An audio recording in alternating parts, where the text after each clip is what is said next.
Hey, good morning. Bronya here again. Today we are going to get back into the festive spirit. I know it's quite close to Christmas, but this is actually something you can make between Christmas and New Year. To be honest, you can make it all year round, but it is seen as a Christmas recipe. We are making Yule Log, basically a chocolate Swiss roll. So nice, and it sounds daunting, but once you learn how to do it, it's actually a bit of a showstopper on the table, but it looks, it looks amazing, but it's actually not that hard to make. Really basic ingredients. I have prepared a tin, so that's the first thing that I do. So I prepared a tin. This is a Swiss roll tin. So this is a 12 by 7 Swiss roll tin. Or is it 12 by 8? 12 by 8 Swiss roll tin, I do apologise. Or a 30 by 20 centimetre. So 12 by 8 inches, 30 by 20 centimetre. Normally, I wouldn't grease the greaseproof inside. But because this is a fatless recipe, the actual cake doesn't have any fat in it at all, I would highly recommend properly greasing it. So what I've done is I've lined it and I've really greased it well, just because you want your cake to come out at the end of it. So put that to one side. Back to the mix. In our mixer we have 3 eggs. I've cracked 3 eggs into it, and I'm going to add to that 75 grams of caster sugar. So literally just straight in 75 grams of caster sugar.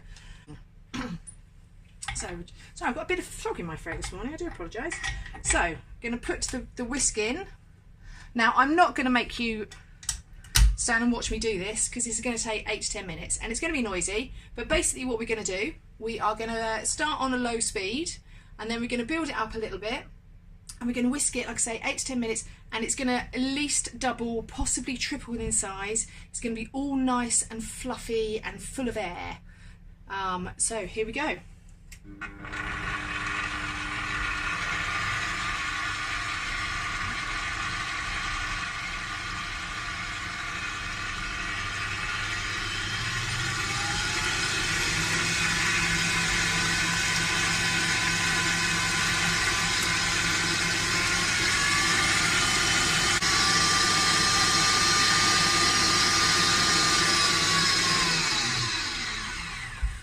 Okay, so as you can see, it's lovely and thick. Let's open the mixer up.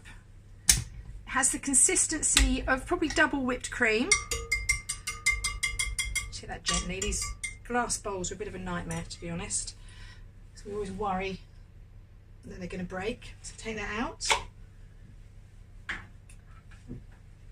And can you see that consistency? And look how light and fluffy it is. So you've got lots of air in there, and you have actually dissolved all the sugar. There's no grainy feeling of the sugar in there at all. So we're just going to take that off of there.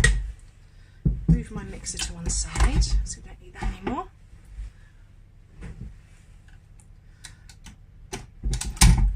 Okay, so that's the basis. It's all light and fluffy there.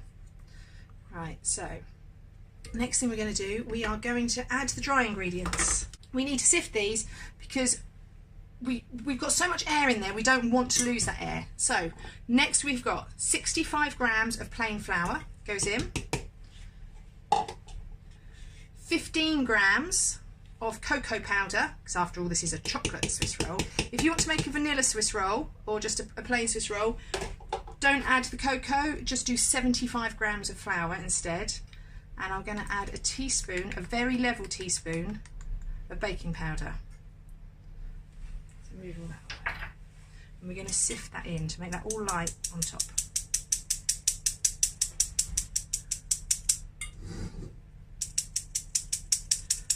Just get rid of those last few little bits. And we're going to fold it in. Now I was always taught to fold using a large metal spoon. Not everyone has a large metal spoon, but I was always taught to, and I think it's because it's got the cleanest edge on it, and when you fold you want nice clean sharp edges because you don't want to beat any of the air out. If you don't have a large metal spoon, one of the new rubber spatulas is absolutely fine. Just don't pound it, don't whisk it and mix it up like you would a normal cake. You're folding it in. So we're going to fold gently. So cut through, around and cut through. And we're going to do it so it's a nice smooth chocolate mix. So we don't have any flour, we don't have any powder.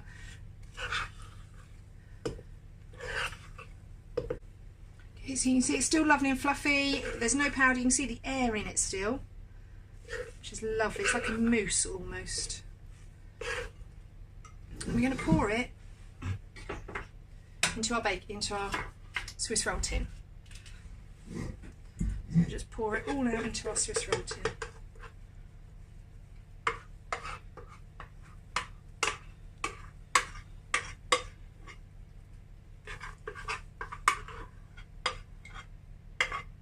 Might need help with a spatula to get the rest of it out.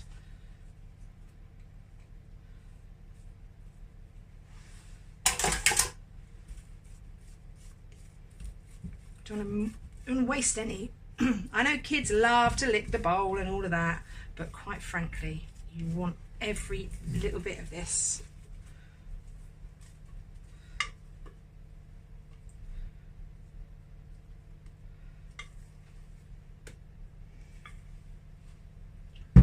I smooth it down.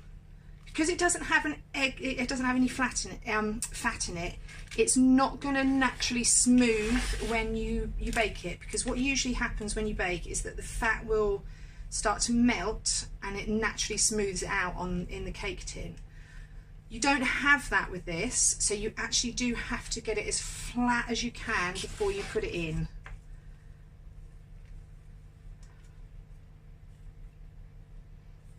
Every last little drop.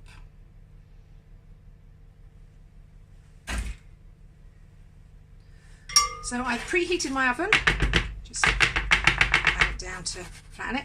I've preheated my oven at 200 degrees C, so it's quite a high oven this time, and we're going to bake it literally 10-12 minutes. Doesn't need any more than that. It's a really thin cake. If you bake it any more than that, you're just going to burn it. So put it in for 10 minutes, have a look at it. If it's well risen, and when you touch it, if it springs back, it's all done. So I will see you after we're baked.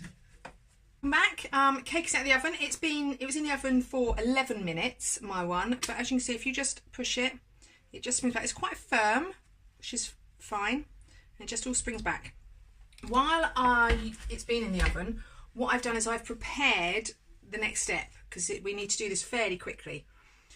So I have a clean tea towel laid out, and then at one end of the tea towel I have put some greaseproof paper, which is, as you can see, big enough to have that on top of it.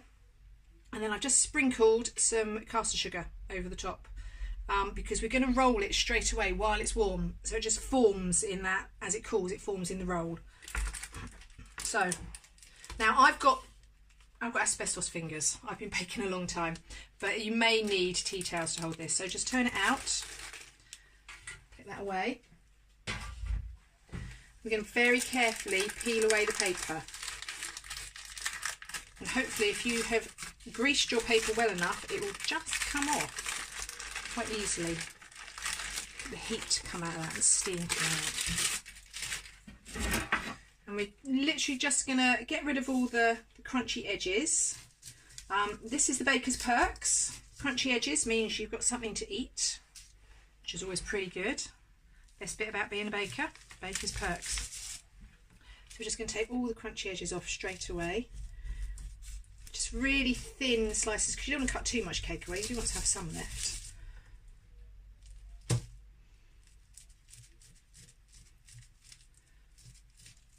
Okay. So next what we're going to do is we're going to roll it. And what we're going to do is we're going to roll the greaseproof inside it, but we're going to keep the tea towel on the outside. So the first roll, you might just want to give a little bit, tiny little cut in there just to make it roll. And use the tea towel to help you roll, but keep the tea towel on the outside if you can. And roll it up.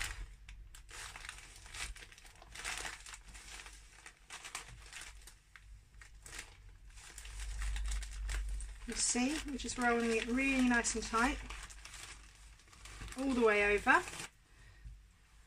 So that's your cake all in that nice little roll. we're going to pop it just onto there to cool. And literally that's going to now cool completely. We don't want to do anything with that now until it is completely cool. So I'll be back when that's cool. While I'm away, I'm going to be making some chocolate buttercream. It's entirely up to you what you put in and on top of your chocolate roll. Because it's Christmas, I'm making a Yule Log, so it's going to be chocolate buttercream. Hi, welcome back. So we are back with a nice cool cake. I know in video land I've been away 2 seconds, but actually I've been out, I've walked the dog, I've made buttercream. It's like a little fantasy land, it's quite nice. Anyway, so we are back to decorate our Yule Log. I have made some buttercream. Here's my buttercream. So these are all the bits and pieces that we are going to decorate our cake with. Here is our cake. This is what I'm going to present it on. You can put it on anything, you can put it on a board, a chopping board, whatever. Here I've got a few. I'm going to go a bit more rustic, a bit more natural. So I've got some nuts and I've got some, this is rosemary that grows in my garden, and I've just chopped a few tops off and just rinsed it, and they make really cute little Christmas trees. So I've got that, and I've also got some icing sugar and cocoa to dredge it all in to make it all look snowy and lovely at the end. So let's get rid of all this. Don't need that for the moment. In here I have made buttercream. You see it's really light, fluffy, all lovely and whipped up. My buttercream, so this chocolate buttercream literally is 250 grams of room temperature butter.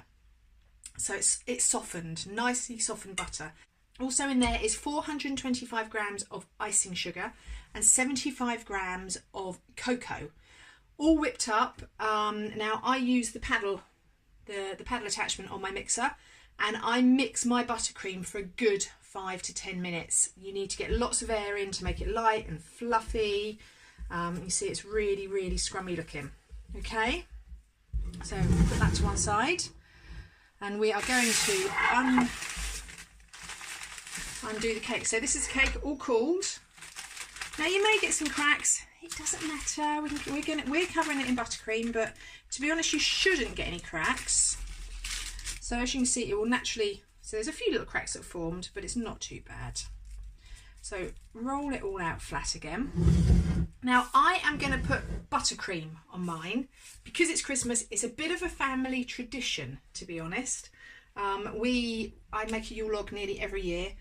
There were a couple of years I was so busy I didn't make Yule Logs, and boy did I get complaints that I didn't make it. But so I'm putting buttercream in it. You can put anything in it. You can put anything from fresh cream and cherries. So it's like a nice like Black Forest type thing. You could put ganache in it. You could put say whipped cream. You could put vanilla buttercream. You could put any flavour buttercream in it. We're going festive. We're going Christmas. So we are going buttercream. Okay. So I'm not going to put very much buttercream inside because I'm going to cover the entire thing in buttercream. I always think it's a little bit sickly. However, if you're putting fresh cream in, you're not putting anything on the top, just go to town with the inside. And now I'm using an offset spatula. I use a small offset spatula. It's one of my favourite tools. I've got about 3 of them, and they really are invaluable for cake decorating. Oops. Sorry about that. My elbow just knocked something off the table. So not too thick inside, as you can see. And so once it's all wound up, and you've got all that buttercream on the outside. My family has a sweet tooth, but there's sweet tooth and there's a sweet tooth. So it's probably a little bit too much. Okay, and have to wind it back up again. So my glass bowl keeps casting a shadow. So wind it all back up. So you're going to get some cracks, but it's rustic. It shows it's homemade. So I'm going to put mine on this little chopping board. You can put it on any board at all. You can put it on a normal chopping board. You can put it on a cake board. I'm going with this just because I'm going for the rustic look. and I can pick it up and present it on the table like that. But yeah, you can use anything really, any way that you want to. Now I've only made one. If you wanted to do a branch coming out, make another one. So make 2 of these, cut them at an angle, one of them at an angle, and then that angle you can use to stick, and it'll give you more as well. I mean, this isn't a very big one, but it will give you much more. Now, you see at the end, I don't know whether I can see. Look at the roll on that. Look at that roll on that. Mary Berry would be pleased. Prue Leaf, she'd be happy, or is it Paul? I don't know, but they'd be happy on Bake Off to see that nice roll going on in there. So next, let's get all this on here. And you're literally just covering the outside. Again, you don't want to go too thick because it is a lot of buttercream. An awful lot of butter. You know what I might do? I might just put a little bit of buttercream underneath just to anchor it, otherwise it's going to move around as I'm doing it. Now do it up to the edges, because then we've got to do the ends.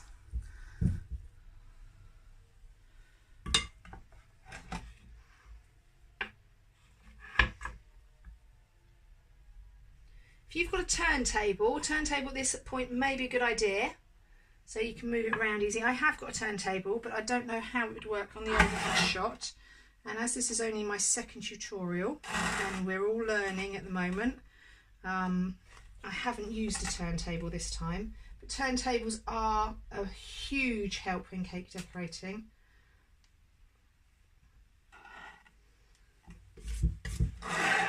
Okay, so that's all the top done. Now we're just going to put some little scores through it just to make it look like a bit of wood, like a bit of log. There you go. Then we're going to do the ends. Get some of that buttercream out. Just going to do the ends. Now you're just going to cover the ends. I don't know how well you're seeing this. We're just going to cover the ends and try and make like a little swirl at the end, just to make it look like it's bark. Okay, so that's one end.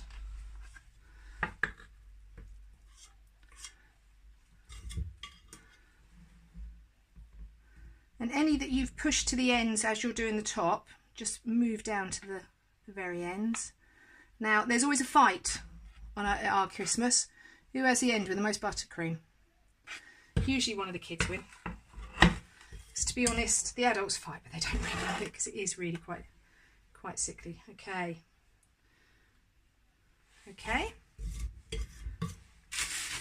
Now I'm going to open back up my piece of greaseproof, because I'm just going to pop that on there in a minute, because I'm going to give it a good dredging in a minute. So we're going to make it all pretty.